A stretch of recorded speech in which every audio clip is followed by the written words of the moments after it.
Va nihoyat Real Madridda kerkat o'yinlarini kunini beradigan vaqt keldi. Jose Mourinho Real Madrid bosh murabbiyi. Here we go.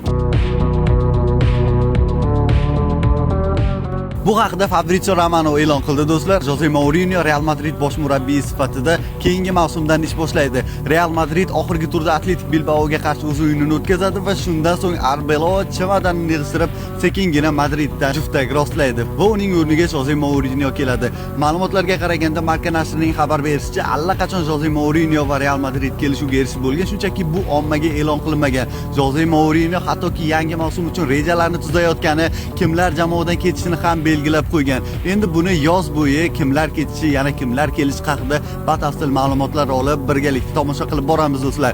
Jose Mourinho bilasiz oldin Realda ishlagan va u Real Madridda 178 ta uchrashuv o'tkazib 121 ta g'alaba qozongan. Ya'ni g'alabalar foizi anchagina yuqoriroq Mourinhoda. Nima demoqchiman? Realga mos keladigan, Realni hozirgi holatiga ham tushadigan eng yaxshi murabbiylardan biri Jose Mourinho edi, eng yaxshi nomzodlardan biri edi va u keldi. Endi ko'ramiz Real Madridda bu yog'iga juda katta o'zgarishlar bo'lishi kutilmoqda va men ham shuni tarafdorman. Ketish kerak bo'lgan futbolchilar Realni darajasiga tortmaydigan, lekin hali hamon tarkibda yurgan futbolchilar juda ko'p va ishonamanki, Jose Mourinho buni ko'ra oladi va albatta Real Madridga mos futbolchilarni olib kelib Madridda haqiqiy armiyani vujudga keltiradi. Bu yog'ini esa birgalikda kuzatamiz do'stlar. Siz esa shunaqangi tezkor futbol xabarlaridan quruq qolmaslik uchun kanalimga obuna bo'ling. Bundanda qaynoq yangiliklar hali oldinda.